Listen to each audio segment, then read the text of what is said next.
All right, so we're back here on another Couch Coach Live Tuesday.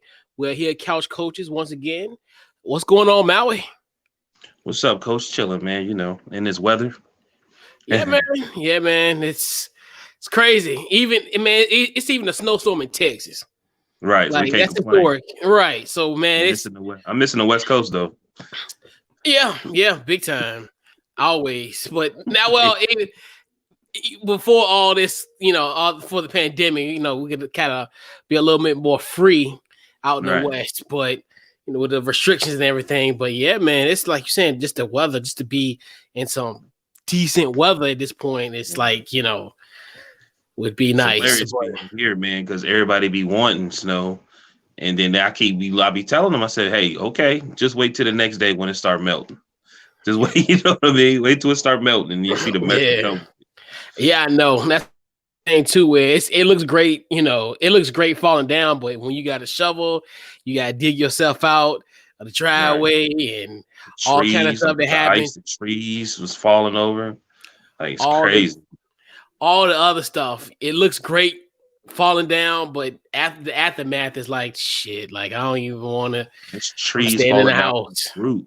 Trees been there since you was a kid. You know what I'm saying? Right. Like now you go outside, you look in your backyard, you like, man, that tree been here since I was like 5, 6 years old. It's gone. Gone. Yeah, Gone. man.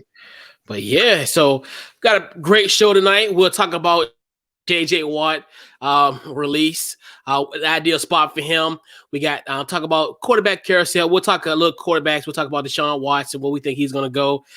There's trouble in paradise in Dallas with Dak Prescott, and also some trouble in paradise in Russell Wilson. And we're not going to talk about, is he a simp, this and that. This is not that type of show tonight. We're just going to talk. We sticking to football because that's what we do. I know Russ been getting some hell this week from but we talking strictly football. Strictly football. Let me go ahead and take that out. I can't say that. And then also we'll talk about some NBA news. We'll talk about AD's injury. We'll talk about Andre Drummond and Blake Griffin pretty much getting one-way tickets out of Detroit and Cleveland, respectively. And then what's going to happen in this NBA All-Star game? And we'll talk about that momentarily. We'll get that all squared away. But we're going to kick that intro before we go. Let's kick that intro.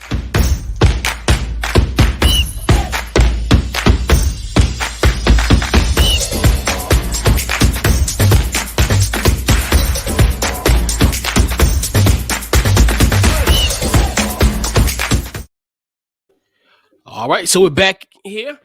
So the first topic of tonight's podcast is JJ Watt. So the face of the Houston Texans, in the short 19-year of their existence, released the face of the franchise on Friday after 11 seasons with the Texans. Your thoughts on JJ Watt's release and then an ideal landing spot for him? Man, I couldn't find any deep information to figure out why he necessarily wanted to leave, but it just seemed like the foundation. What was it, last year? That it started with Hopkins. It was last year, right? Mm-hmm. It was Hopkins, right? It was last Hopkins year, got right? Traded. Yeah. Mm-hmm. Yeah. It started from there, and then it just seemed like it just trickled down the foundation, And I don't think it's weird because when I think of Texans, I always think of JJ. So it's just I don't know what's going on, but it is what it is. I respect him because he's been there for a while. He's had some injuries. He's been a iconic figure for the franchise on and off the field, and I'm sure it was a big decision to make. To necessarily say that he wants to be released, or even have that conversation and say, "Hey, I want to be released." You know what I mean? And even when I watched, you trying to analyze, the live or whatever, it seemed like there's a little bit of emotion in there. So it might have been whatever conversation he had. It must have been some really deep words might have said. You know what I mean? And hats off to him. Sometimes you got to it is what it is. You got to take control. Of your own situation, I remember when Emmitt Smith got traded and how much it hurt him. You know what I mean? Mm-hmm. And sometimes you just got to do what you got to do. You know what I mean? Yeah. I know his numbers hasn't been the same for a while. You know what I mean? But seemed like there's some things going on with that franchise, though. You know, a lot. you know some things I don't know, Coach. Well, you just think of just the max exodus of players. You look at I think the team president left last week, and he was actually a Clemson University alum, so that's kind of jarring. And just the acquisition of a coach, a David Culley, which I hate to say this, but all due respect, David Culley, McCulley is he's been in the league for 27 years. He's never even held a coordinator position. He's been in the NFL coaching for 27 years, and he gets the job. Mm-hmm. He's 65 years old. It's just a lot of stuff that's going on, and then the whole situation with them hiring the new general manager. It's just a lot of stuff that's going on in Houston. But I mean, I think he, especially at his age, I think he'll be 32 next week. I think the writing is on the wall. Like, to me, he knows he's essentially in the twilight of his career. I need to do something with these next few years, Right. All I'm gonna do here, I'm almost out the door. Like, I can't be a rebuild of this Houston Texans team where you don't have no draft picks. You don't have a first round pick. You would have had the third overall pick. Get anything at that point. You could have get a franchise quarterback. You could have got a franchise offensive tackle in Penei Sewell. You even could have got a Jamar Chase, a franchise, a number one receiver in that spot. And you can't get any of that. And it's just like for Laramie Tunstall, out of all people. But I mean, Houston is a mess, and like everybody, like he was, and luckily he was granted his release. But So where do you think he's gonna land? It was a few places. I was thinking, if he wants to, since he's older, getting with ship, definitely the Bucks. He can go home. The Packers, you know what I mean? I know they need somebody. They need a pass rusher. I put the Bears also because I think his wife played for the soccer team or something like that in Chicago. So I just thought that he had a place where he, I looked around. They saying the Browns, and it looked like the Browns can get him if they want to. You know what I mean? Yeah. But JJ, don't fall for the illusion, bro. Don't fall for it. Don't fall for the illusion. Okay? Don't fall for it. But I know we got some. Most likely they were saying that he make a lot of people saying Pittsburgh. It's funny because I was seeing some things that he was saying some things about the coach and about Tomlin. It was some real nice things. So he just he it's cool to be him. You know what I'm saying? He can most likely figure out where he wants to go, and he deserves it. You know what I mean?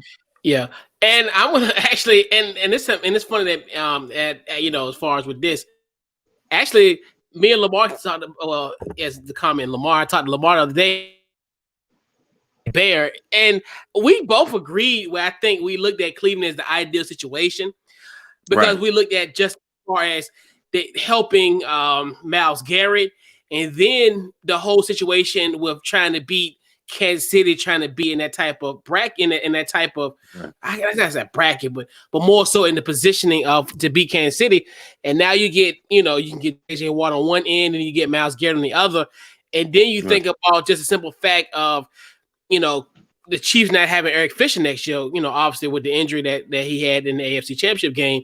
And they really have to do something because Buffalo is on their heels. So they really have to make a splash.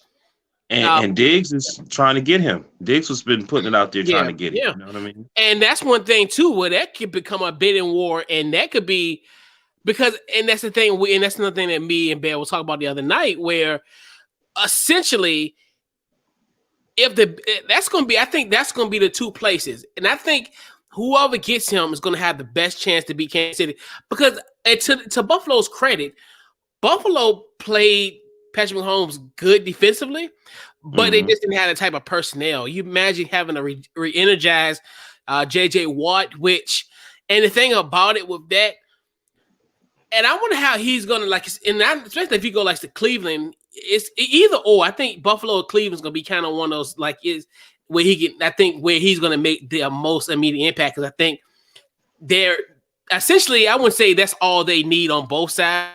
Buffalo or Cleveland, but that would definitely help shore up that line. And we all know how critical, having a good defensive line, especially when you have a guy, you have Kansas City in the fold who is literally dominated AFC. Of course, have gone to the AFC Championship game the last 3 years, so it's a bidding war. And even Pittsburgh is a dark horse as well. Yeah, because I don't think we're going to I don't think we're going to sign Bud Dupree. You know what I mean? Yeah. And I think if they have an opportunity to get JJ, they're gonna get him. Matter of fact, I'm gonna be honest with you. I wasn't paying attention to it, but I had been seeing some stuff even before he was saying he was gonna be released on the little Steeler groups, bringing that up. You know what I mean? So I wouldn't put it past if he wanted to play with his brothers. Yeah. Yeah, that's a dark horse. I would definitely see that as the Watt trio at this point. And boy, oh boy, Subway will be calling. It'll be central casting. They have all three. But yeah, man. So yeah, and we talked about we alluded to it earlier about the dysfunction in Houston, and obviously for some, even though we keep on talking about, as far as because Houston's really at this point today, we sent Pat at February 16th. They're saying, "Hey, we're not going to trade Deshaun Watson for nothing," which I don't believe that. They can say what they want, but I think they're going to be forced to. I think, in my personal opinion, and I think that's stupid. If your star player is asking for it, you know what I mean? And he's been, we're going to probably talk about it a little bit later, but I feel like if you've been there he's been there, 4 years now? Going on his fifth year? Yeah, 5th year. Yep, Watson. coming up. Yep. All right, so he's been there more than 3 years, 4 years. And if it should be it should automatically be like, okay, man, bottom line, he asked for it. He stretched it out. He even signed the extension. Everybody was saying he needs to hurry up and get out now. You know what I mean? Yep. And if he's asking for it and JJ's leaving, man, trade that man and get what you can for him. Why would you hold him? Why would you want to? Yeah. Why would you want to be dragged through the media and just go ahead and trade him, get the best that you can get? Man, there's some teams out there that got some picks. Yeah. And to me, at this point, and I thought it was a two-team race, but now I've been hearing rumors about Carolina even throwing in Christian McCaffrey. I didn't know that. Wow. Which I'm like, that adds another element. I probably would try to get Teddy Bridgewater or even PJ Walker maybe in that deal as well. The former XFL should have been the MVP, but we all know what happened. The pandemic came and PJ Washington was robbed of his MVP in the XFL. But I digress. So Carolina said they would try to get him that's crazy. Yeah, that's rumors out. But and my thing is this, and Houston, I like the fact that they're being, quote unquote, stand pat on it, but they're not going to have any choice at this point. They can say this now because the draft is 2 months away and what have you. You can say all this, to kind of appease people, but at the end of the day, there's a bidding war in the AFC East between Miami and the Jets. I would use those two teams as leverage. I'm going to get the best deal that's possible. I'm going to, out of all of those guys, like if I'm Chris Greer of Miami, I'm giving you Tua. I'm giving you the number 3 overall pick that you gave to us generously last year for that Larry Tunsil. You get that deal back, and we'll throw in some draft picks in the future. if I'm Joe Douglas, the pride of Mechanicsville High School, I'm giving you Sam Darnold. I'm giving all the picks I got from Seattle and that Jamal Adams trade, and I'm giving you the number 2 overall pick. You pick or choose because them two teams are going to. They're gonna have to. This is gonna be a bidding war between those two teams because essentially this is for whoever gets Deshaun Watson is going to be able to compete with Buffalo, and then the other one is probably going to be the third or maybe even the fourth. We don't know what New England's going to do. But it's a bidding war between those two. You got multiple picks. You got multiple picks, and they can give you what some people deem as a franchise quarterback in Sam Darnold and Tua Tagovailoa. It's to me, it's who you like better. You like Tua or you like Sam Darnold? Do you like the number 2 overall pick? Yeah, you do. Yeah, that's true. Yes. Because it's that's one of the toughest divisions too. And if you just in the Super Bowl not too long ago, you got to do what you need to do to go. And you know what I mean? Get back there. Right. And I'm from Houston. If I'm going to San Francisco, I don't know if maybe I get Jimmy, but I know who's coming with him. If Deshaun Watson's leaving Houston, you're going to give me Joey Bosa. No questions asked. You are giving me Joey Bosa. No ifs, ands, or buts. If Joey Bosa's not in the conversation, John Lynch, hang up. John Lynch, I don't even want to talk to you no more. Like, if he's that, block his number. Block John Lynch's number. Because at this point, I see what we doing. I see what we doing now. I got 2 more for you. Yeah. Mm-hmm. What about the Bears? I mean, all right. Because the thing is, the multiple pick situation, like I think because they can offer you multiple picks and a quarterback that I'm not saying he can replace Deshaun Watson, but you're flexible because if you're in Miami, all right. So say for instance with the Jets, so we'll do Jets first. So if the Jets give you the number 2 overall pick, say for instance you don't like Sam Darnold, you're not in love with him, quote unquote. You get Zach Wilson or you get Justin Fields in the draft. Or if you say, hey, let's try it out.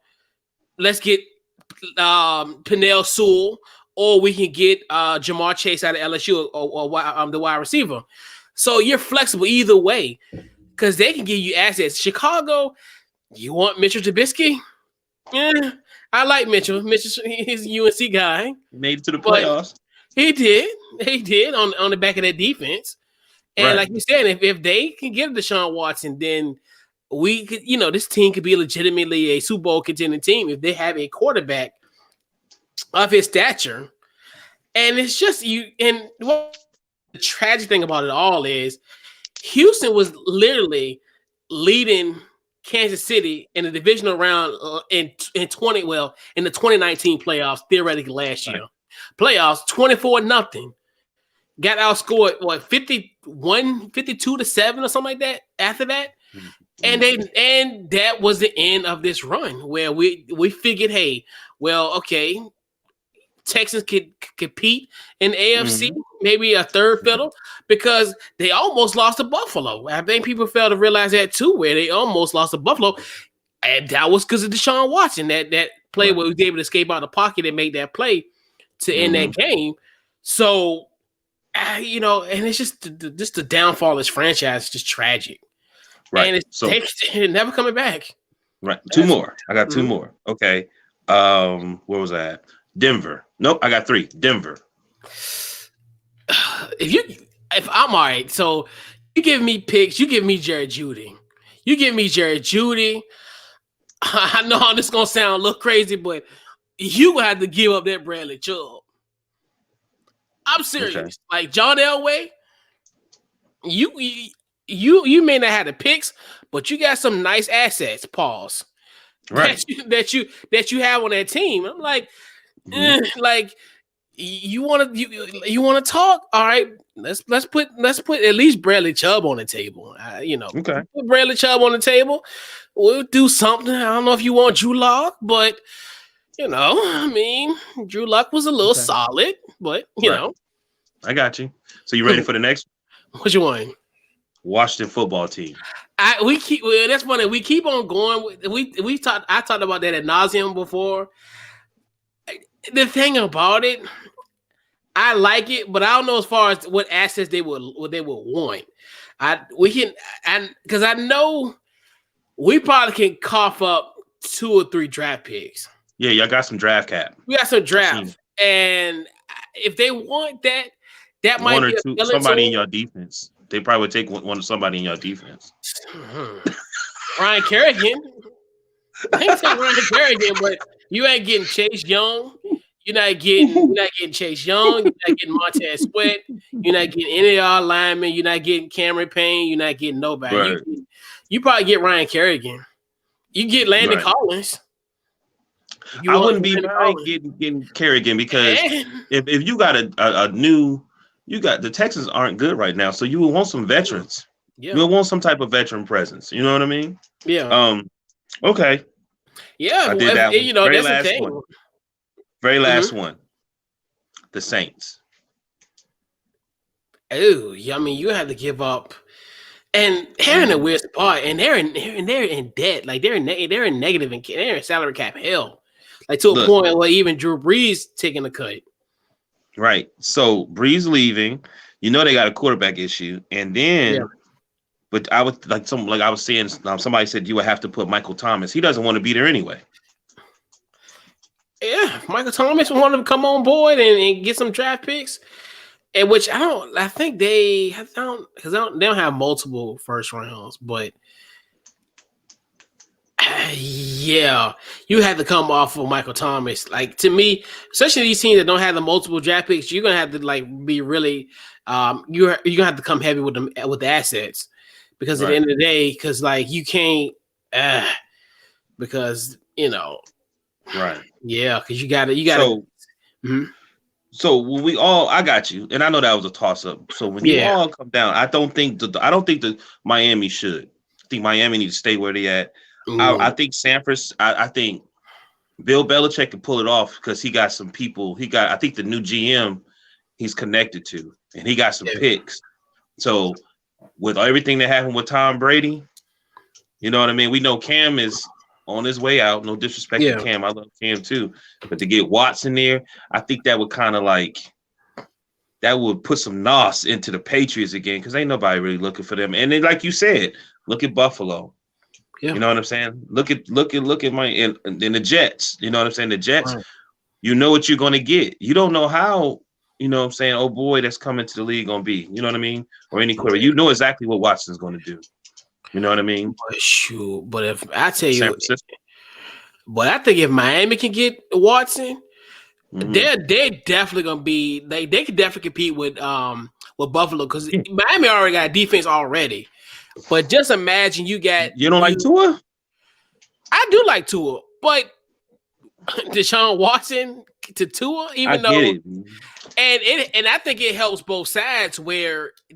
It can help both. I think that can help both. And the whole thing of him, I think so, because at least with them, they can get their franchise, their quote unquote franchise quarterback. I like that more than even though the Jets got the most picks, the Jets can get you. Well, even though Miami got 2 first rounds this year too, and then the Jets got multiple first round picks this year as well, and I think next year too. It's really, to me, it's going to have to be between them two because that's just think they offer everything that you could possibly want. Like you can get assets and a quarterback. So it's almost like, to me, if I'm them, whoever I like the most, if I like Tua, I'll pull the trigger. If I like Sam Darnold, I'll pull the trigger. Watts. I love the first name, though. I just want you to know that. I love your first name. San Francisco. Trust me. Yeah. Make your way to San Francisco, bro. It seems like everybody would be happy. You know what I mean? Yeah, and that's going to be in New York, man. Don't you come. And that's going to yeah, and then that he'll definitely be, and that NFC West would be so crazy because everybody have a quarterback. Because you got Kyler Murray coming back with Arizona, Russell Wilson in Seattle, and then you got Matthew Stafford in LA. I'm like, that's gonna probably be one of the best divisions in football. probably will be if all four of those are there. But yeah, and that's the thing too. They would have to come up with some assets. Like, I mean, because to me at this point, you bring in. Well, I think it's Nick. I think Nick is. I keep on saying Joey, but what the Bosa brother, one of the Bosa brothers, one of the play for San Francisco. Mm-hmm. So yeah, he'll be the one that if I'm trading, if I'm trying to get, if Deshaun Watson wants to come to San Francisco, he's gonna be he's going to Houston. If it was me, if I was the general manager, if I was the Houston GM, like one of the Bosa brother, he's coming to San Francisco. I mean, he's coming to Houston. I gotta get something out of it, and I might even put in Jimmy G, and then to see how that goes. Oh yeah, we definitely putting in Jimmy G. Yeah. Then he can, and then he can either mentor whoever you get. Well, no, because that's right, because then they don't have the top pick. So yeah, stick with Buffalo, stick with Miami. You get the second or third overall pick. Yeah, that person help you build that franchise. He'll be your building block. But yeah, man. Oh man. So other weird things that's been going on, especially with this quarterback carousel. Dak Prescott, which the thing about these, I used to think these type of things didn't matter. Like certain things that tea leaves, I just thought they were really insignificant. But few little things kind of came out of that camp this week. The whole situation with him not being in the hype video, which that struck me a little weird. And then he's following the Washington football team on Instagram. Like, your thoughts on these so-called tea leaves that we have in this with Dak Prescott this week? Okay, so from what I heard, some of the dudes that found out the information that he wasn't in the highlight reel was from DC. Yeah, right. The ones that put that out there. But they were having trouble finding it in the App Store. If you watch the last video, that me? No, I don't know what happened. You gotta go to the world. But anyway, I felt like it was petty, but at the same time, you got to get out your feelings because it's business. And I'm thinking that he's still on a contract with them, and he's not. You know what I mean? So I just think it is kind of like, damn, that's messed up. But it is what it is. You know what I mean? And maybe because I always felt like Dak Prescott is a company guy. You understand what I mean? Mm-hmm. Like, he's a company guy. And there's nothing wrong with that. Like, we know in the past when they was having some controversial stuff going on, everybody was, especially people of color, was speaking this way. He went the other way because he was a company guy. You know what I mean?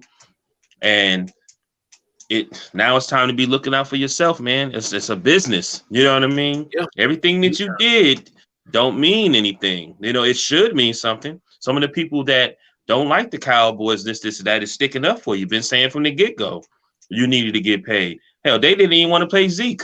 You know what I'm saying? And Zeke was killing before he got paid, you know? So then you hurt yourself bad. You know what I mean? So I think it was petty. And I think it's a sign, say, okay, this is a business, so I'm going to conduct this like a business. You know what I mean? Yeah. It is. If I feel like I deserve this, don't back up. Because trust me, they not going to back up. Once you done, you done. You know? Yeah. And the thing about it is, like, those little tea leaves, but I just think they need to reconcile and just get that man his money. I just think because at this point, the quarterback market is not robust, to say the least. You had a guy who was pretty much on a historic tear until that terrible injury in October. I wouldn't say. I want to say this. On October 11th, right, the day of the injury, he was on an MVP type of trajectory. Right. I'll put it that way. Not a. Right. I don't want to say that he was an MVP, but he was on pace. He had the trajectory to become a MVP in this league. And I mean, to me, You gotta, do what you can, take care of him. Because to me, I look at, and that's one thing too, where now, bringing in Dan Quinn, I tell people that defense, I think could be scary going into next year. Like, I think they're gonna fix. I think bringing in Dan Quinn is gonna help that defense immediately. So if you get that going, and then having Dak doing his thing, I would that could be a situation where this team could be successful next year. And yeah. You see, we having this conversation. We shouldn't even be having it because he should have got paid before then. You paid Zeke, right? Yep. Then you had quarterback issue. You had coaching issues, right? Yeah. You get this coaching. Y'all still didn't really do well. It was, no disrespect to the divisions. One of the hard. That's why he got hurt, because he was doing more than what. You know what I'm saying? Than what he's really supposed to. He was trying to win. You know what I'm saying? Like, he's doing a lot more than what he should have. You know what I mean? And that's because there was always an opportunity for them to win a division. You know what I mean? It'd be different if they was already at the bottom of the division. They couldn't do as much. You know what I'm saying? Mm-hmm. Then he might not have been played, but he was trying to do whatever he could to win. You know what I mean? Nothing within the system or anything. Like, he really. It's almost like watching Aaron Rodgers sometimes, where you sitting there like, okay, clearly they don't have a plan, so he has to come up with something to make it work. You know what I mean? Like, he'd be like, wow, he made it work. Like, it's just the truth, man. Like, but we shouldn't even be, all this stuff should have been taken care of by now. To me, that's good business. You know what I mean? Mm-hmm. Still having the same discussion for the last, 2 years about Dak Prescott getting paid. That should have been done. That should have been taken care of. Yeah, and really the main reason, because that defense couldn't stop nothing. So, I mean, it's almost like hell. If he didn't put points on the board, this team would have got mollywopped, every week. If it weren't for him, I mean, he was really like that saving grace as far as putting points on the board and keeping them in these games. But but I definitely think you take care of him. Your defense is going to be solid this year, and I don't think he's going to have to do as much. But then you get a coach in, and then you having contract issues. You get this coach in, and you don't know if this coach like you. You don't really know what's going on with that. Then he bring Andy Dalton in. You know what I mean? And you like, okay, you know what I mean? So I got to keep competing. It's not about what I've done so far. It's what I'm doing right now, because they have not paid me yet. Which, in theory, that might have been one of the smartest things that they did, was to get Andy Dalton. I'm not because at that time we looked at Dak as like the Iron Man. Like, at that time he never missed a start. Right. And honestly, because if we really want to be 100, keep it a buck, they were only one game out of winning this division. It was like, so that's the thing about it, where you're like, if this wasn't such a down year in this division, the story could be a little bit different. I'm not going to oppose that. I'm not going to. Right. That's why I would have done the same thing. But I'm just saying, from Dak Prescott's standpoint, the pressure. You know what I'm saying? If you have an investment like that, and you put that much pressure on him, that's what's going to happen. I know accidents happen, but if some major hurt, when I saw that, I knew that was. I hate to say that, I had a feeling that was going to happen, because that's one of the worst things that could have happened. Sure. You know what I mean? So now you sitting there like, damn, are they going to pay me or not? Or are they going to, you know what I mean? But hey, the thing about it is, at this point, the way these quarterbacks are moving, if Dallas want to play funny, act stupid, and don't do nothing.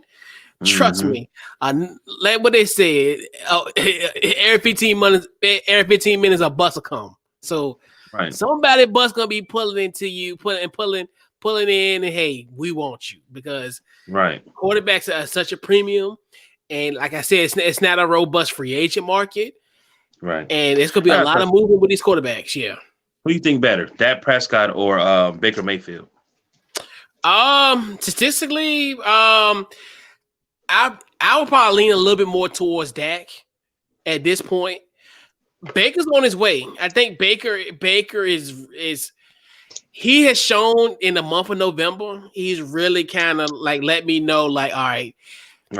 He's legit. Like at this point, he's a franchise quarterback. But Right. yeah, I would definitely Dak body of work is definitely more impressive. But Baker's nipping on his heels, man. I think Baker's on his way. Like, he's another guy that really had a great ending of the season where it really counted. So that's one thing too. Where if he builds back onto that and he doesn't regress, like it's funny because his rookie year, at that time he broke the single season record for touchdowns, which is now eclipsed by Justin Herbert.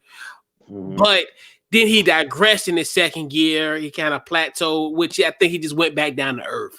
And then the third year, he started a little slow, but then when it was time to win games in November, December, January, he exceeded expectations. Right. So, yeah. Do you think that he's going to get paid? He's on his way. Do you think they're going to treat? Do you think that he's going to get treated like Dak? No, I don't think so. I don't think so either. I'm telling you, because of the postseason success. Because to me, I think if Cleveland has another run like they did this year, back up the Brinks trunk for him, potentially. I think they're going to probably do that for him. Because at this point, you think of Cleveland, you got to think about this team has been around since 1999. Tim Couch is the only guy that Kelly Holcomb, I'm sorry. Kelly Holcomb led them to the playoffs. If Baker Mayfield can go back-to-back seasons and have a deep playoff run or be on the verge of going to the AFC Championship game, he does that again and maybe do it the next following season. If they're a perennial playoff team, they're going to throw the Brinks truck at him. And it's well-deserved because, I mean, my goodness, since 1999, they've had almost damn near 30 quarterbacks, and he's like the one that he's on the verge if stuff goes down and everything goes right, he's gonna be a living legend in Cleveland. Right. If he ain't already. So right. Do you feel like what I'm saying is, do you feel like it's coaching that helped Baker Mayfield out, or it's just Baker? Kevin Stefanski. That's all I want to know. I think. But the thing is, do you really got to realize how in the beginning, like, for him to succeed the way he has is amazing, because normally when you think about how many coaches he's had, it's kind of like that's a recipe for disaster. Now I think you got a guy in Kevin Stefanski who is going to be there for the long haul, and that's definitely going to help him big time. And then, so part of me it is coaching, and just and there's just that continuity, so they can build off of that going forward. So yeah, and that's probably the best thing that happened to him was to get was at least now to get stability. Right. Yeah. Right. And that's what I'm talking about. That getting paid, he should have been paid. You got a new coach in. It's about stability, so you ain't got to be worried about that. Y'all could be worried about what we need to do to win a division. That's all I'm saying. That's all I'm saying. And I think Mike McCarthy gonna be all right. I think so too. I just think this year was just a bad year, even though everything that happened in the NFC East this year, you just put it in the blender and say, hey, we were close, but not close. But we didn't achieve the goal. So to me, I mean, Mike McCarthy would be okay. I don't think he should be smashing watermelons again. I don't think he need to be like Carrot Top. So I just think he just need to kind of just do his thing. I think, like I just said earlier about Dan Quinn, gonna definitely help that defense out tremendously. And they're gonna be a threat in this division. Yeah. Come on, JJ. And then, so our final turn on the quarterback carousel for this week, which I think is going to probably bubble up and matriculate as the month of March and the ending of February progress. Russell Wilson, the pride of Tuckahoe, Virginia, the two-time Richmond Times-Dispatch Player of the Year. He's a little upset. There's little rumblings going around saying that he's not happy with the offensive line, and rightfully so. The young man out Richmond, Virginia, in the suburb of Tuckahoe, Virginia. He was sacked with 394 times in his 9-year career. That's the most ever since the AFL merger in 1970. Who was second on that list? Randall Cunningham at that time. So, and he had some just displeasure with what's going on with his offensive line, and just want to be involved in the negotiations going forward with his team. So, your thoughts on this ember? I guess I wouldn't say it's a fire that's going on in Seattle, but a slow burning ember. Okay. Let me see if I can paint it. I look at it as like, okay, everybody paid attention to Bill Belichick and Tom Brady, right?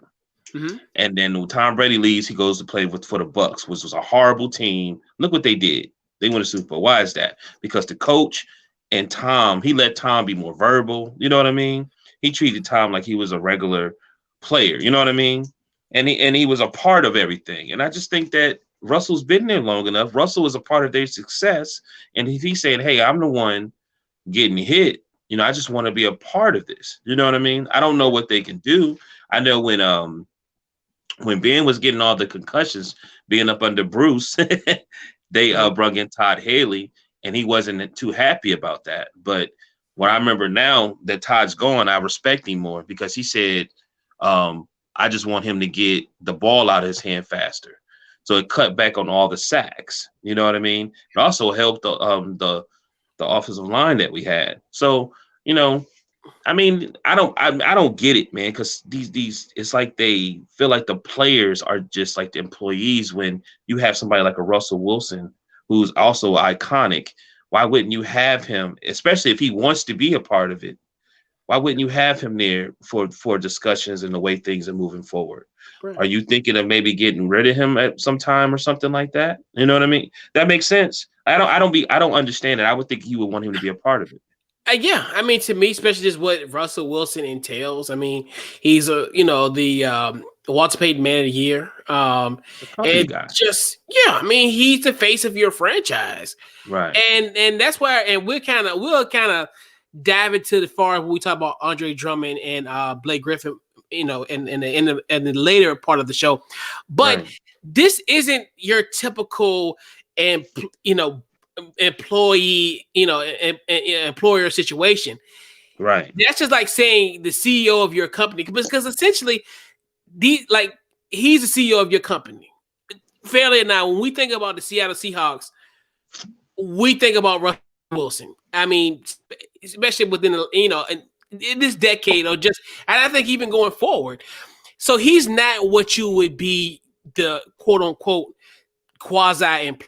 He's more like kind of like the CEO, the face of the company. So obviously, when you think about, like you said, we talked about making personnel moves or just anything that's going on in the organization, normally you would kind of count on a guy like this to kind of gauge the temperature of what's going on with the team and just anything that's outside of even Russell's issues. Like there's something that was going on, like an infighting in the locker room or whatever with that team. I would just go on the assumption that if I'm a smart, savvy billionaire, like these guys, these owners are, I'm gonna gauge the room with Russell Wilson. Damn, I keep on saying Westbrook, but I was doing that earlier. Right, and it'd be the other way around too when I talk about Brody. But anyway, so I mean that's the thing where I'm like, yeah, he needs, like you said, it's not going to be a situation I don't think he's going to get traded, but I think this is like what they call a warning. This just lets me know, like, hey, let's just kind of get a little bit more communication going in between, and almost kind of I wouldn't even say it passive aggressive, but just more so of a nice way of putting it, because I don't want people to kind of castrate him. Well, not castrate. I think that's kind of he's the one getting tackled. But but I just don't want people, because a lot of people I've heard kind of like they're almost making him look like he's an antagonist, almost making him look like this, like as if he's like the bad guy, like he's the antagonist and all this, and you're trying to paint him to a bad picture. You're making him look like, like the bad guy in certain cases. But I'm like, I think this is just a healthy. I think at this point is a healthy dialogue between him and management, and they can work this out. This is gonna be a fixable thing unless Seattle screws it up, which they shouldn't. They shouldn't screw it up, but I think it is something that just need to be talked about, and I think it just need to be communicated, and hopefully the brass in Seattle can work with him, not work with him, but more so like hear what he says, and then just take it into account. Question. Yeah. On Seattle's team, besides Russell Wilson, who's been there for 8 years? Since he's been there. Who's been there since he's been there? Besides the coach. I don't who because Dwayne Brown only been there for a few years. I don't think really nobody is there from that 13 team that won. For me, what I'm saying is there's a lot of what I know from Seattle. What I remember is a lot of people was leaving, and they was like, man, they'll never replace people. People leave all the time, and they don't replace nobody. You know what I mean? And that might be part of the issue also. You know what I mean? I said right. That's right. KJ Wright was there. That's right. Because I was getting ready to say Lockett, but Lockett he came the year after. But yeah. Okay. But you understand what I'm saying? That's one that seemed like people was leaving a lot that you would never think would leave, and they were going other places. You know what I mean? Yeah. Like, I never thought like Sherman would leave. I just never thought certain things, you know what I mean? And I think that's part of it too, is like, okay, I see people constantly leaving. When are y'all going to bring some people in here that I know ain't going nowhere? Like, you know what I'm saying? Or, you know what I'm saying? Yeah, it's hard financially to kind of pay everybody. And that's one thing too. I get you. And that O-line, I mean, it's just been a makeshift. And that's the thing too. Seattle's really got it right on certain things, but for some odd reason, that offensive line, they really just have never got that right. I mean, you think about like just Russell Okung, and I don't even really want to say his name, but he was a part of the offensive line, Chad Wheeler. And then, Dwayne Brown, Hermitage standout, former, All-State, well, not All-State, but former tight end from Hermitage High. Now in the O-line with Seattle. But the thing about that is that's the one thing too, where you look at that line is never really, how can I say, they really haven't improved. You've seen kind of strides in other areas on the field. You kind of see, them improving on other ends of the field, but something about that offensive line, it just seems like it just hasn't panned out. I mean, I know they've made splashes like I talked about earlier about Russell Okung, and then trading for Dwayne Brown once upon a time, but it's just not there. And like he said, it's one of those things where I think he understands, especially now. He'll be 80, so he'll be 33 in November. So it's so I think he kind of understands. Like, look, I can't, I've been the Iron Man of this league.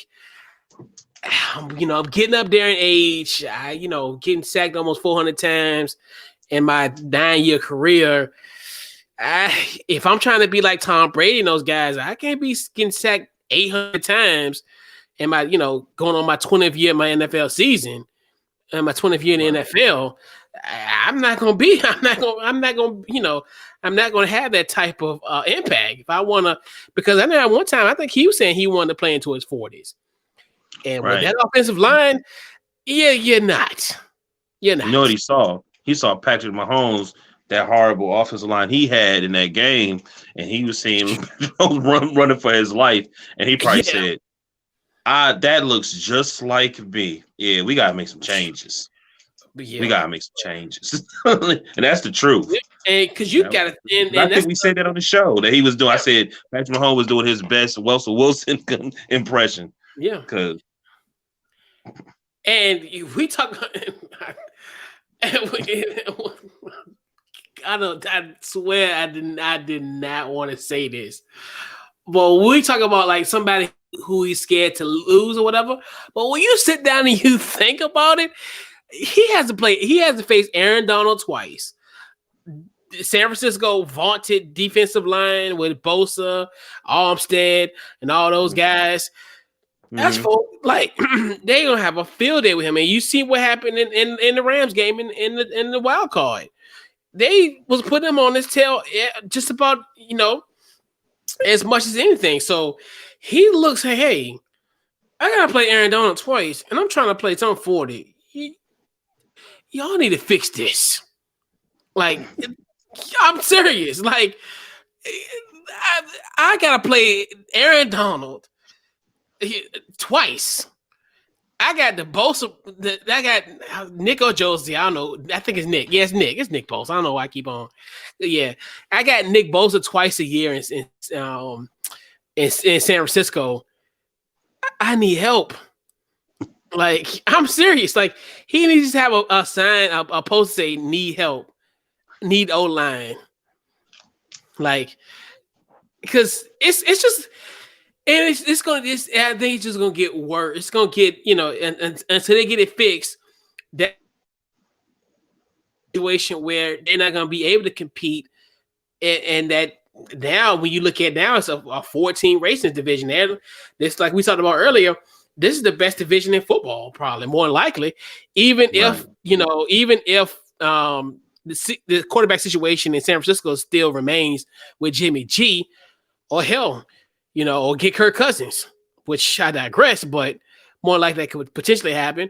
But the thing is, it's a 4-team race. Like, and you don't want to be lagging behind. And you looking at Seattle and this offensive line, they're lagging behind. He's right. It's like and to a point where you have to have a type of sense of urgency. So the fact of him calling them out, I don't have a problem with because of what he has done. Because I mean, now if he was just running the mill, he was just kind of a Malcolm, he was just he sucked like as far as like his game wise, whatever. He just didn't have no input. Then I'll be like, all right, it's whatever. But you still got a shot. Like this team is still decent. This team can still make a run. This team can still put a dent. Matter of fact, hell, they were. Last 3 years, they were pretty much at the end, as far as on the verge of winning the division the last 3 years. So they're there. It's just you need that offensive line to help him. So do you think they need to just do some things with the O-line, or do they need to get an offensive line and coach? Or do they just come up with a better offense? I think if they could do some makeshift, like get some guy, because I think what's going to end up happening, which is a weird thing. I don't know how that salary cap situation is, but a lot of guys, because salary cap isn't going to rise like it normally would. So this could be this what I think was going to make free agency so great. It's going to be so many household names. I think, in my personal opinion, well, I said household names, but more NFL household names, like people who watch NFL are going to be released, and it's just going to be such a open free market. So you can get yourself, some patch, a patch that offensive line as best as you can. See what you can get out of the free agent market. Even though they don't have a first or a third this year, I think they might have a second. You might want to try to see what you can get as far as drafting. So you got to look at that from that standpoint, and we'll see how that goes. But yeah, man, it's gonna be. It's going to be a very, very interesting, I think Tom Brady doing what he's doing has opened up the door for these certain guys, these iconic players, to start speaking up. To me, anyway. Yeah. Like, hey, man, and it's nothing wrong with that, man. And plus, no disrespect, I don't know, but I always felt like Seattle was always something behind the scenes with that organization. I always felt that for some reason. And shoot, because Tom Brady only got sacked 22 times this year. Man, you see why he playing until he's going to be 45, because they're in the damn offensive line. Man, that man only got sacked like almost less than 2 sacks a game. Like, he literally has a clean jersey. That's why he's staying. That's why he's still balling, because the line ain't giving you nothing. Right. You ain't touching Tom Brady. But so let's switch gears. Let's talk a little NBA. So, man, your boys dodged a bullet. Anthony Right. Davis, man, because at first Sunday I was like, oh no, I hope it ain't nothing, because he was grabbing that region, a region, which because I feel like when I say that word, it's like it's a Right. it's a horrible word, Right. but so he has the calf strain, and this is just a dig, so don't take it personal. Per your boy Rich Paul, hey man, give him about 3 weeks. We're gonna reevaluate it. We're gonna be conservative. So your thoughts on AD's injury? Man, AD, I think, for all the players, man. Like, I've been watching it. I don't want no All-Star game. I think they need some rest, man. Like, it's just ridiculous. It's every other day and all the back-to-backs and still dealing with COVID stuff. Like, man, come on, man. Y'all doing too much. You know what I mean? Yeah. And I think they need to rest. I really do. I think they need to rest. It's not everybody works out. Like, I was just hearing, I know what you asked me, but this goes with that. I remember they'd ask Kevin Durant, why don't you work out like LeBron? He was like, man, I don't want to do that. You know what I'm saying? I just want to work on my skills a little bit, because LeBron get up and he in the weight room, all the time. Like Kevin Durant don't want to do that. He want to do drills. You know what I'm saying? But right. You know what I mean? But I don't know, man. They just they playing a lot, man. They playing a lot. And I just think, especially deep in those playoffs like they did and how hard they was playing, there's mileage, you know what I'm saying? And they the champions, so they got to keep playing. And they don't have no big man. So what they trying to do is play that small ball in high post, and he's having to work more. You know what I mean? Yeah. Trying to do things a little different. And and then I think he's a champion now. And I think that he's been I believe he's been chilling since he's been, you know what I'm saying? Oh, yeah. I've been kind of frustrated with him, you know what I mean? Yeah. And I hope the best for him, but I do want him to sit and just get healthy. Yeah. I wish they all could take a few weeks off, you know what I mean? I'm almost to a point, hey, whatever it takes, because like, right. And funny that you said Kevin Durant, because Kevin Durant was one that had that type of situation and rushed himself back, and look what ended up happening in that situation. Right. So especially when you're now the defending NBA champs, you do not want to rush it, because to me, like we talked about this. Oh, I don't know. We didn't personally talk about it, but there's a simple fact of just be on cruise control. Like, to me, I look at it, let Utah, let the LA Clippers, let them kind of, get 2-3, first and number 1, number 2 seeds and whatever. Let them win the West, because in the day, trust me, y'all won in a damn bubble. Y'all won in a bubble with no bets. Yeah. Like, y'all won in a bubble. So it's I said that too. Right. So to me, to me, honestly, that's going to be the hardest. That would be the hardest, the hardest road is what you've already have had. So to me, for Utah, there's only 2,500 fans. Like, ooh, that's vaunting. No. Right. What is it's only going to be like 10% of the fans and all, and then play the Clippers again. If you play not again, but if you play the Clippers, ain't nobody gonna be in the stands. Like, all right, I mean, cool. If the West Conference Finals go through Utah, I want to okay, them little 3,000 people that's gonna be there. All right, right. You know what I'm saying? And then it's funny.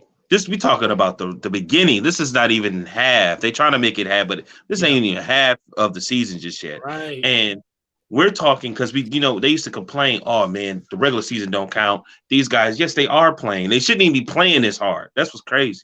They shouldn't even be playing this hard, for the simple fact how they played in the bubble. And then every game do count because they have the play-in game. So people, you can't play these sorry teams. You got to play your butt off, because they like, okay, we ain't even trying to win the division. We just gonna try to get a play-in game and still try to make it to the playoffs. You know what I mean? And plus, they're playing at a high level, man. And plus, you get really effort because of course, the NBA champions, even though you don't have AD. But hell, for you, ask Detroit. Right. Right. You trying to be funny? But, yeah. No, man. No, actually, I was trying to, I see what you're doing. I was being actually, you know what? Actually, I did that because I wanted to be the king of the segue. So okay. Well, let's talk about NBA news notes. I also will continue with that. So, we got Blake Griffin, former, Detroit Piston, and also Andre Drummond, who are essentially going to be healthy scratches until they're quote unquote traded. So it looks like Andre Drummond is going to get a one-way ticket out of Cleveland on a wintry February or March per se. So who's the winner? And then also Blake Griffin is going to get a one-way ticket out of Detroit. Trust me, these are great. That's a great thing to have a one-way ticket out of a cold city like Detroit and Cleveland. And this time of year. Except for Swenson's, but still, right. You go back in the summer for that. Right.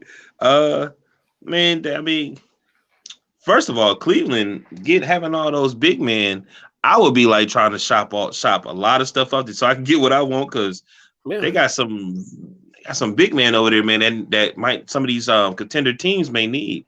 But yeah, I don't know. I was looking up, they said Drummond may be it's funny. Some people said that he could have been traded, but he most likely going to get bought out.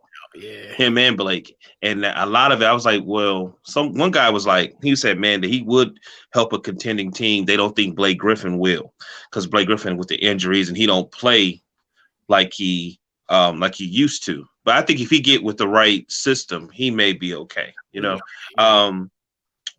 They said Andre, it may be the Raptors, the Celtics.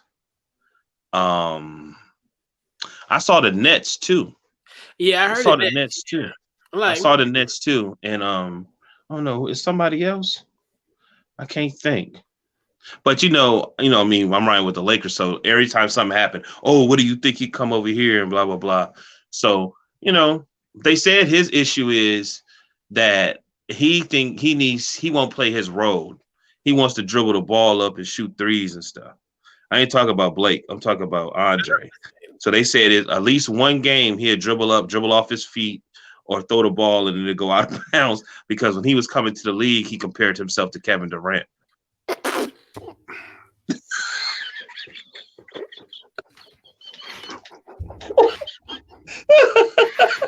Look, I'm trying to be professional, but I think he took that shit too far. Like, hold up. What? Like, his draft day.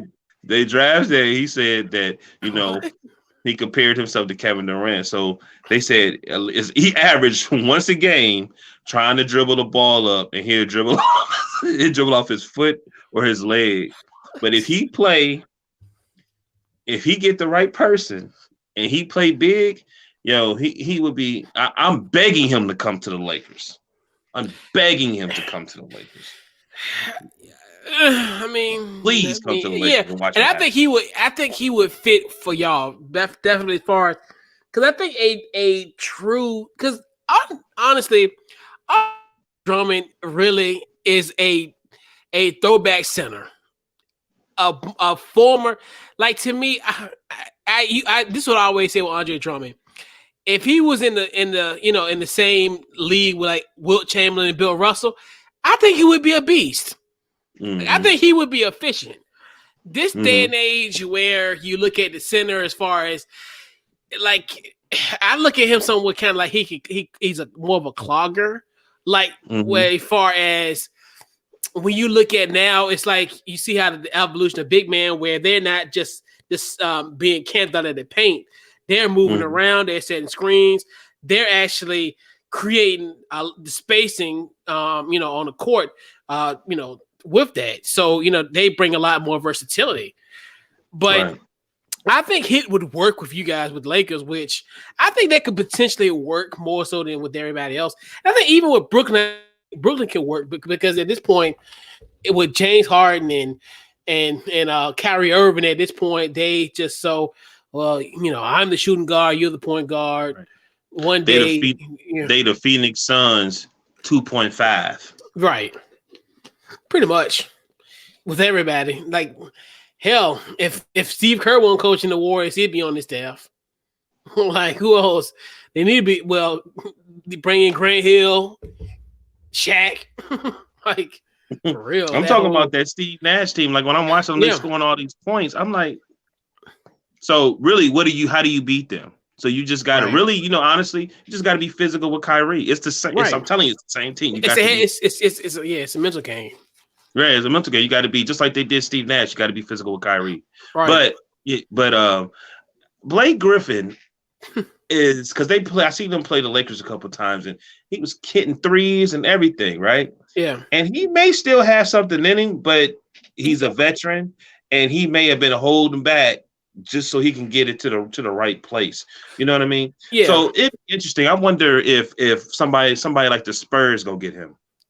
Yeah. Just throw that out there. Right. And I think the thing essentially with Blake Griffin, because I think everybody just so get caught up in the whole I dunked over Kia Sportage and all this type of stuff. I'm this athletic freak that jump out of the gym. But we all know now, like, hey, injuries have kind of came into his career. He's definitely not the elite dunker that we knew him from years back. Mm-hmm. But like you said, like if he goes to a situation where he can get those opportunities where he can shoot from deep, he can just be a little bit more efficient. I think he'll be fine, and I think that's what I think when people fail to realize, once he still has fundamentals. Like, even though he doesn't dunk, and that's one thing I think we just live in this world now where we're in this sports center. They got to generation where they got to if he's don't have right. But that's what I'm saying. Where you don't see Blake Griffin dunking no more. I ain't seen Blake Griffin dunk in years. I mean, you might see a lunar eclipse before you see Blake Griffin dunk. You might see that twice. But I'm just saying, he just did the same thing to Howard last year. Right.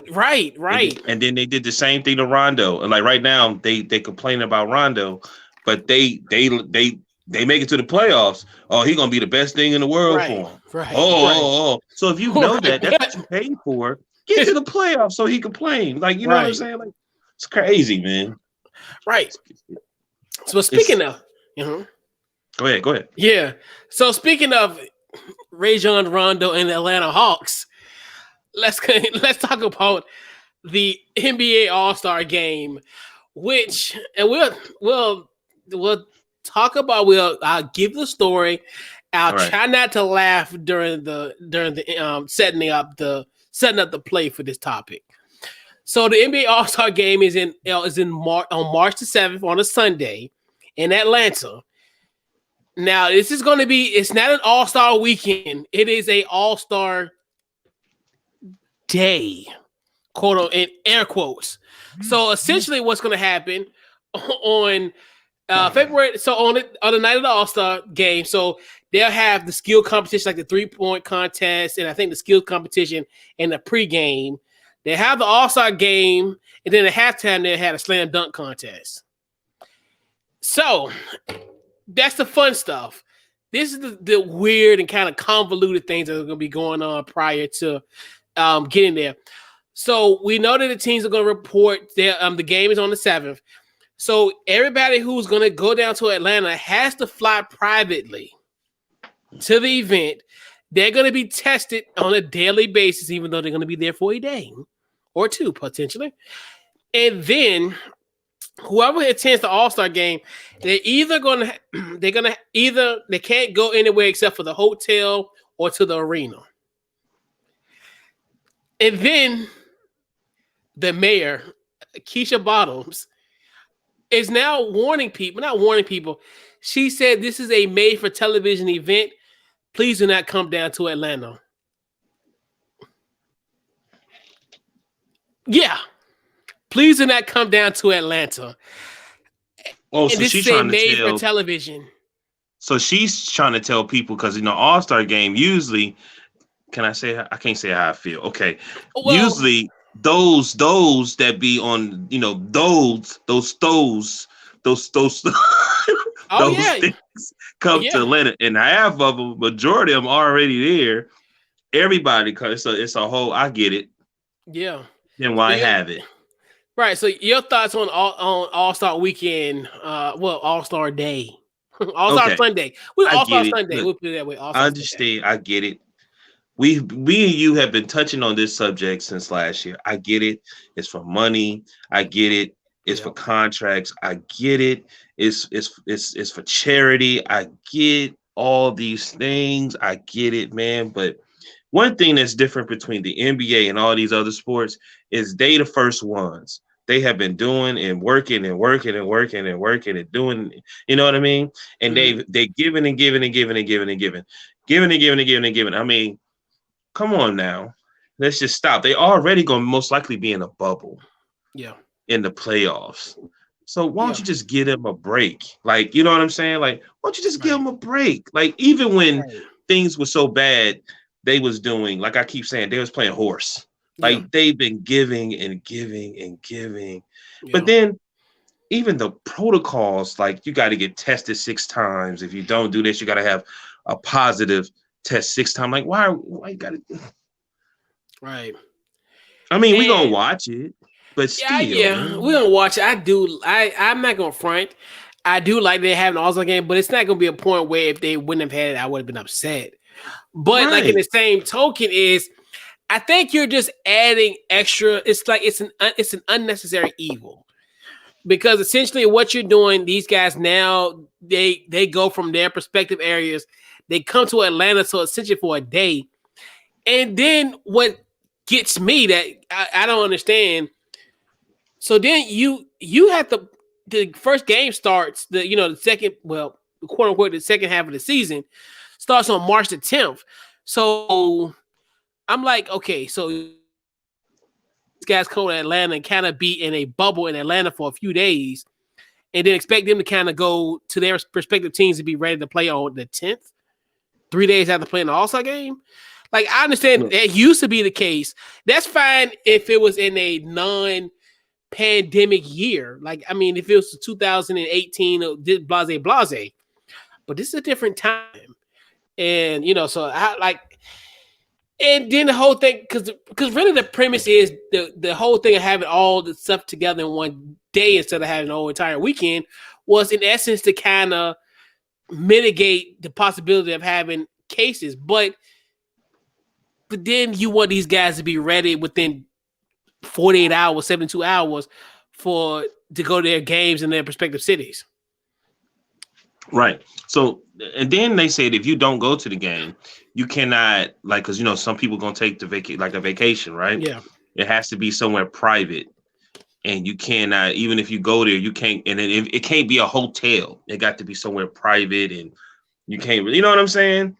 Okay. It's just like it's just too much, bro. It's too much.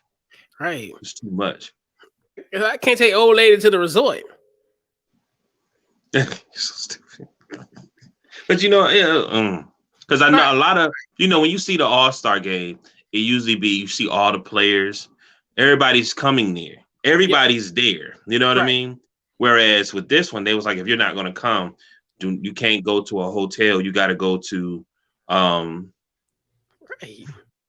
you got to go to what they say, you got to go to find you a place, and your place has got to be a private, can't be at a hotel or something. It's just right, and that's just a trip. And all these rules for one day, which that's where like we talk about, is this necessary?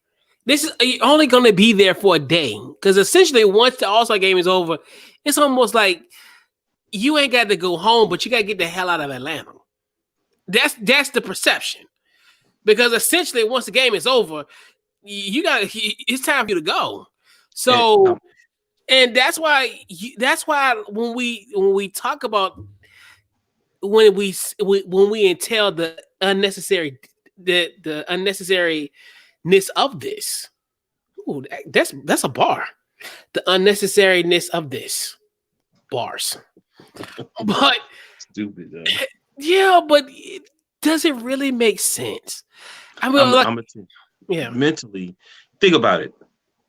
You quiet. We work together, right? You quiet. So we working and working and working and working and working.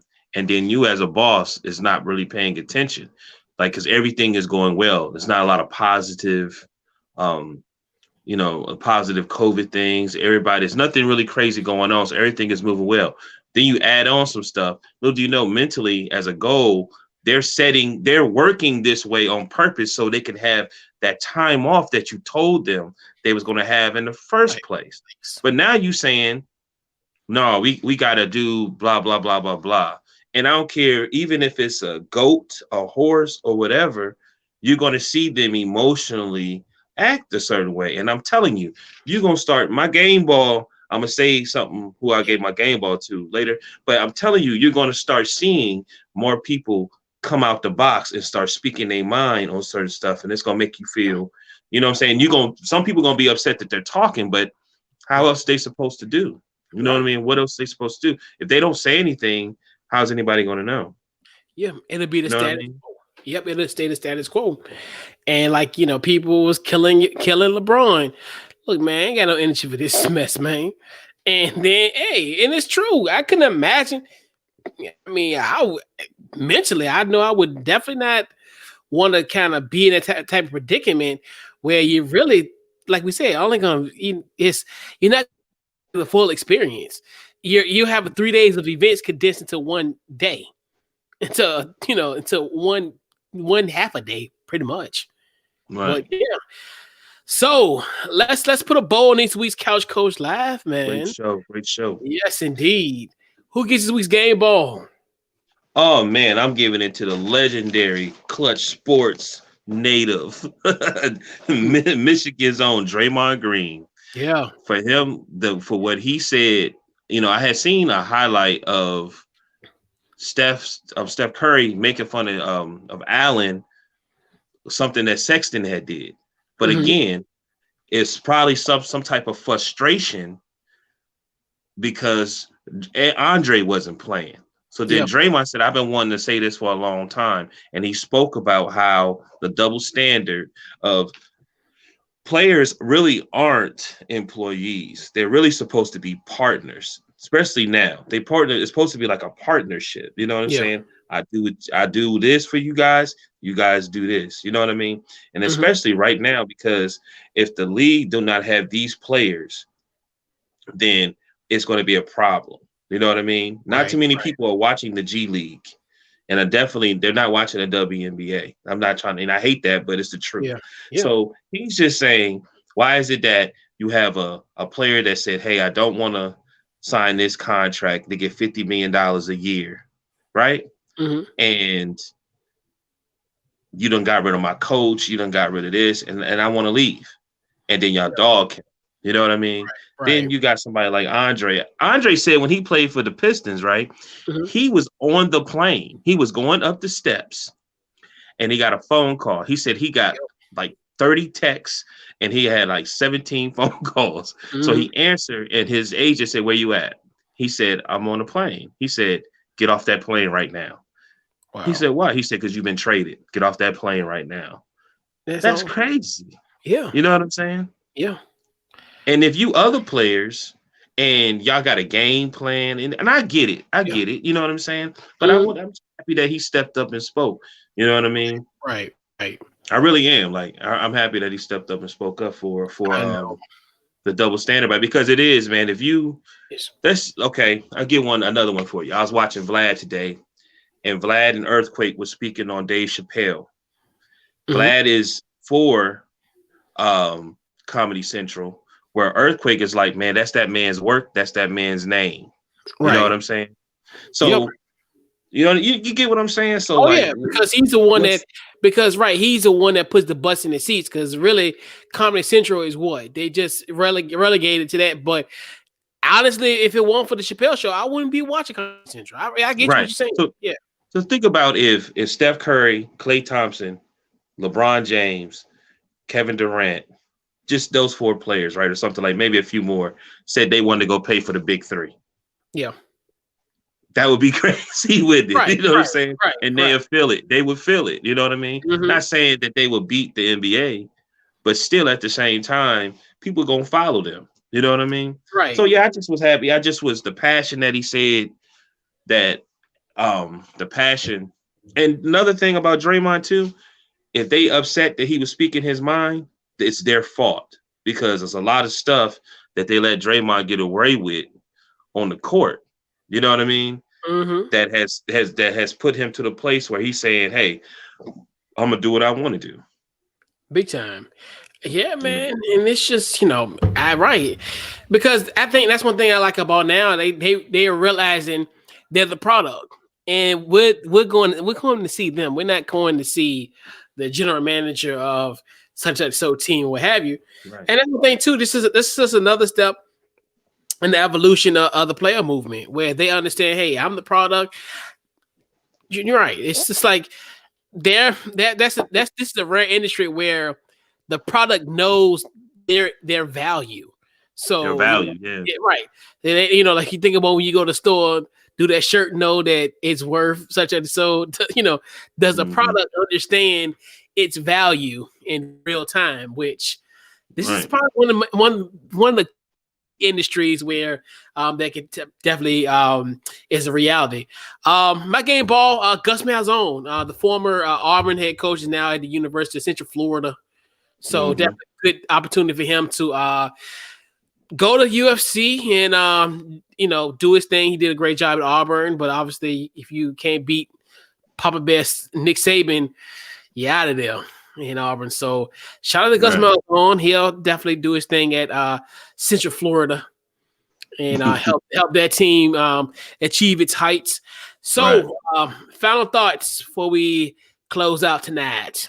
Man, great show, man. It seemed like this whole show is about these players just valuing their situations and stepping up more and using what they have to speak up for what they want. It's a great show, man. Yeah. You know what I mean? Yeah. Yeah. Once again, another great show. Yeah, man. So definitely follow the podcast, Facebook, Twitter, Instagram on the Couch Coach Live. Subscribe to YouTube channel. Also, the podcast, the audio will be on Apple, Spotify, anywhere you get your podcast, get it. It'll be there. Yeah, I think that's just about it. Also, definitely appreciate let's see what's other things okay. Yeah, so definitely huge shout out to my guys, JB Ellis, Megan, and them guys at the NBA Carousel for allowing me to cover the Clippers on Monday nights. So definitely a great opportunity with that. We got some great shows lined up going forward. We'll be doing our NFL draft shows. I don't know. We might start I think maybe next week or maybe this week. I'm not 100% sure. We'll get that all kind of ironed out this week.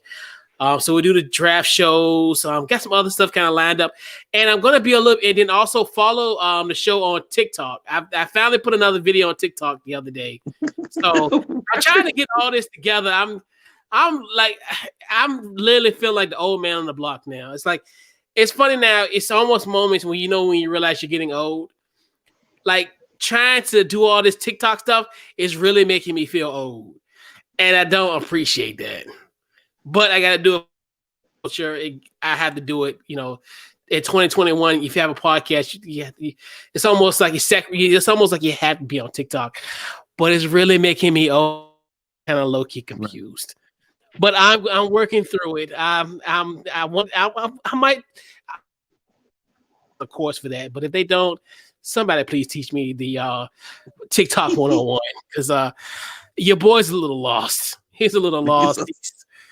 He doesn't know what the hell he's doing. Like, it's embarrassing, but hey, we're here. But definitely social media, Couch Coach Live, also TikTok. I'll try to get that all kind of squared away. I'm learning. I'll put it this way. You got to learn, so you got to start from somewhere. And definitely huge shout out to that. And yeah, man, this has been this week's Couch Coach Live, man. We'll catch you guys next week. You're welcome. All right.